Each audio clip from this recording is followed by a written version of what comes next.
黄旭熙 Lucas 曾为韩国 SM 公司 NCT 男团中国香港籍男艺人，2021年因私生活丑闻而暂停活动，23年宣布退团进行 solo 活动。那么他为什么能在出事退团后可以出 solo？SM 就这么爱他，哪怕他是所谓的劣迹艺人。本则视频我们来详细梳理一下黄旭熙塌房事件，先从事情的经过开始说起。2021年8月22日，在无人在意的角落，一个 ID 名为即将实现的事物的推特账号悄然创建。该账号连着发了好几条预言贴，最初先是四位补先策般写道：有一个1月25日出生的男人，他非常受欢迎，双眼皮又浓又深，他很快就会被人揭穿，所属公司会尽力保护他的，但是他们不会随心所欲的去实现。半小时后，他又发布了第二条预言，其中1月25日双眼皮长得帅人气高等关键词很容易让人想到黄旭熙。一般像这种虚幻的预言贴并没有实际证据，所以在当时并未引起过多关注。然而巧合的是，接下来发生的事却仿佛一步步应验了般。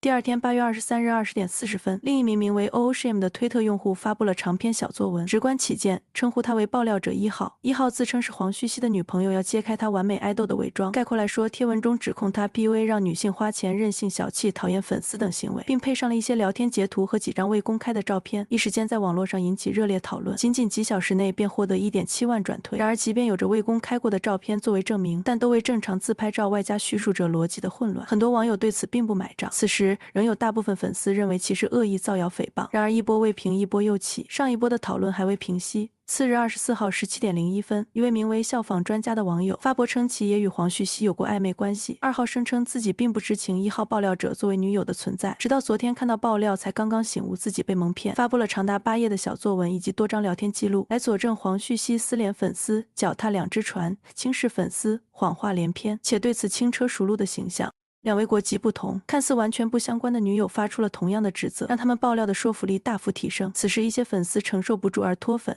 然而祸不单行，同日19点57分，另一名为现在危在旦夕的微博用户发文指控黄旭熙通过 AirDrop 私信粉丝去女方家过夜，让女方买衣服，以及背后骂队友等劣迹行为。不同的是，相比于第二位爆料者只有文字和聊天记录的叙述，现在危在旦夕额外附上了3张未公开过的他拍 Lucas 的照片，来佐证黄旭熙与他一同过夜的说法。此文后来被第二位爆料者效仿专家转发，有着未公开他拍照片的加成，使所有这些对黄旭熙的指控拥有了看起来的真实性。此时已经有不少路人下场粉丝倒戈。8月24日21点09分，黄旭熙在国内的主要应援粉丝站黄旭熙中文首站突然无预警宣布管理组集体辞职。大部分人秉着应援站肯定知道内情的想法，更加相信黄旭熙真的做了如此道德败坏之事。有不敢相信的粉丝落井下石的黑粉倒戈相向的团粉，接二连三的爆料文让舆论度飙升，一时间让这次事件讨论度达到了顶峰。与此同时，由于第二天的8月25日是原定的小分队回归发歌时间，随着发歌时间在即，大伙儿都在等待黄旭熙本人及公司发声，但此时的舆论形势已难以回转。在2021年8月25日下午15点09分，黄旭熙本人在其社交软件发表道歉信，随后其公司微娱乐发表声明，由此指控罪名坐实，黄旭熙本人的活动也被无限期搁置。这之后的8月27日晚23点50分，另一个新创建的微博账号锤不死你0828发文，继续指控黄旭熙脚踩多条船。然而此时正值整治饭圈的清朗行动开始之际，此次事件便就此告一段落。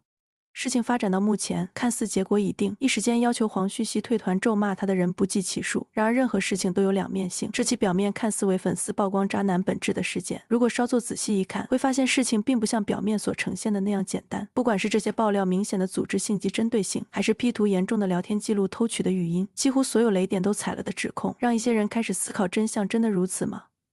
先从1号爆料者说起，在第一位指控者 OOSHIM 爆料的聊天记录中，根据聊天界面可以看出1号使用的是韩国区微信，以及截图里手机底部的横条形状，可辨认为1号使用的是 iPhone 手机。在前几张截图中，微信的时间显示格式是年、月、日，符合韩国日历格式。然而后面的几张截图时间显示却变成了月日每年，不再是韩国日历格式。而且几张截图中可以看到19年12月5日月初和12月31日月末时间显示都为同一格式，而这里的月中12月21日格式却变了。这些种种都表明了其 P 图或前后聊天截图并非来自同一人的可能性。同时1号爆料者很有可能并不是真正的韩国人。在1号的爆料中，这里说去海边那一整段话都没有提到 Lucas 或黄旭熙，只有一个第一人称的主语我，因此整段话的意思变成了我约了 Win-Win 和 Henry 去海边，而不是 Lucas， 引起歧义。这样的低级语法错误让人怀疑其母语并不像是韩语。4. 混乱的时间线。1号爆料者列出了一份表格，来展示他所谓的19年与黄旭熙的开房记录。先不说1号你这个一个订单截图都没有，严重怀疑是直接用 Excel 表格做的开房记录，谁知道你真开假开。我们直接借用一下2号小姐辛苦做的时间线表格，可以看到在1号爆料者住酒店的期间，黄旭熙甚至都不在一个地方。12月1日到2日，这里黄旭熙人在北京签售，不知道这位1号小姐在跟谁在韩国住酒店。我真担心你啊1号，你不会是被哪个假冒货给骗了吧？好了，1号爆料者还是给出了一张订单截图的，这个截图是 Agoda 网页版的订单截图。然而有经验的粉丝发现了异样，注意到1号提供的订单中并没有显示年份，因此向 Agoda 官方询问，官方回信证实了真正的订单是会显示年份的。因此1号的开房记录中唯一有截图的订单，却是极有可能是刻意抹去了年份的 P 图。更离谱的是，在1号爆料者的口中 ，Lucas 甚至学会了时空穿越。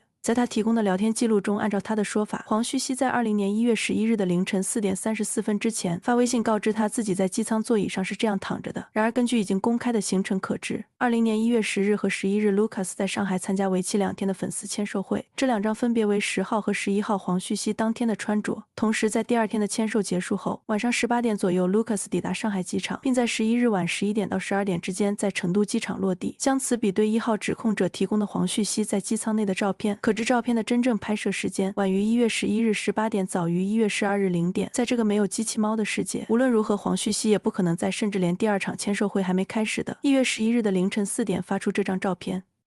此外，1号提供的微信语音有一段疑似苹果设备录音的声音。나 방금 씻었어. 나 이제 준비해야 돼. 像是通过播放某个音频后，再用微信语音转录后的结果。2号爆料者是最没说服力的一位，因为他的指控全程只有小作文和聊天记录，并无任何的照片，聊天记录中也无任何的日期，让人无从考证。毫无说服力的聊天截图，再配上爆料者主观的文字，换作任何一个无关的人都可以做到，因此其真实性根本无法确认。与2号相反的是，3号指控者是看起来最有说服力的，因为其提供了更多的身份信息和包括人像照片。然而这些信息同时也为他的指控带来了更多的漏洞。3号爆料者犯了和1号同样的错误，时间线混乱。3号提供的记录中显示，黄旭熙在2019年10月27日21点37分的时候给3号发微信，我到了，然后2人开启了位置共享。3号表示黄旭熙当时在海底捞，共享地图上也显示 Lucas 在广金区海底捞建国大学分店附近。然而根据韩国媒体机场跟拍视频可知，同一天的21点36分，黄旭熙的飞机刚落地，此时黄旭熙人在金浦机场，离海底捞建国大学分店有34千米。请问3号小姐，黄旭熙是怎么做到1分钟内从机场到海底捞跟你位置共享的呢？显然人类的身体并不能做到如此，由此要不就是3号小姐在 P 图，要不就是说出我到了的其实另有其人。还有这里19年9月15日仁川飞伦敦8点多出现在机场饭拍，飞机9、10点起飞，北京时间晚22点多才到达。9月15日凌晨3点的时候还没到机场，人都不在身边，怎么 airdrop？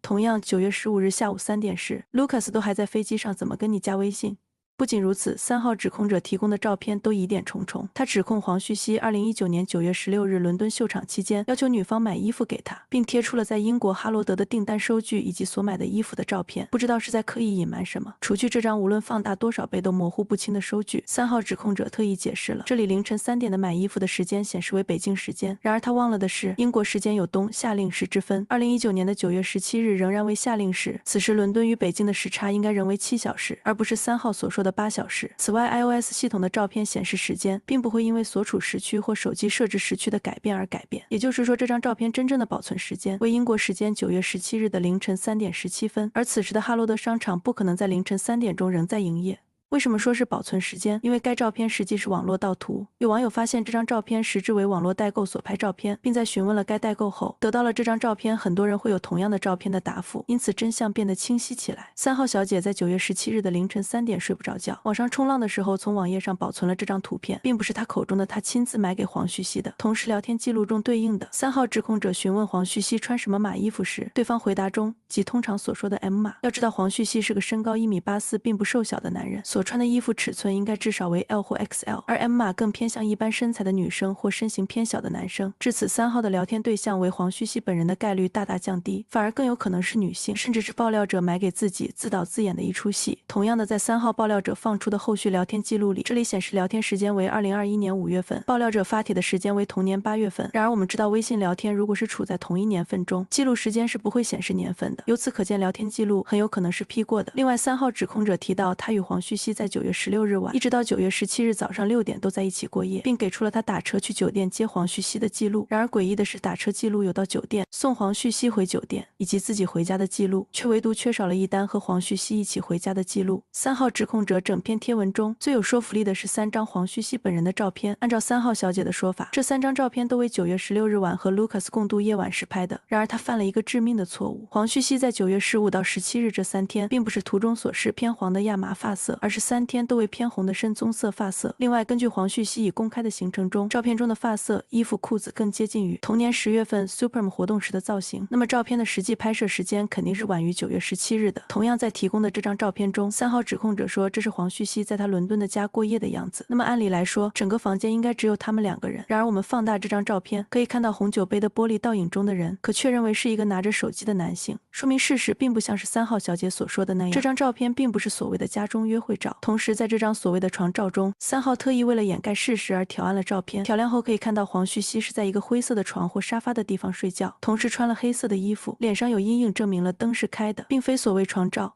到目前为止，以上3位的爆料乍一看十分劲爆，然而仔细品究却无一站得住脚。4号爆料者锤不死你0828，这位明显是当天仓促创建新号的4号指控者，指出黄旭熙用微信小号和他聊天，并发了一段语音和冲浪视频。然而这段视频居然没有任何的背景声音。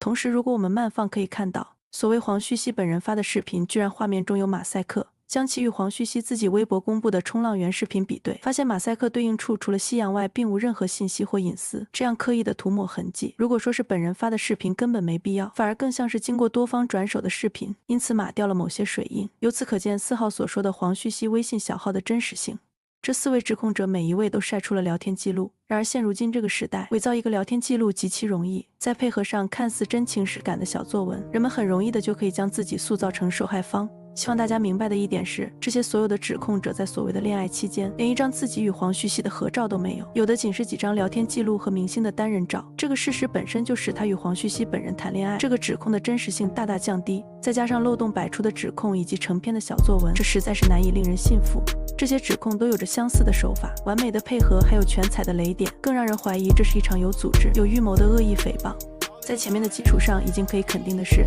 这些爆料绝对不是真实的。第2部分的视频里将会展示私生、前中手、大粉团伙是如何编造谣言、摧毁黄旭熙的事业的，同时也会对黄旭熙道歉的原因进行分析。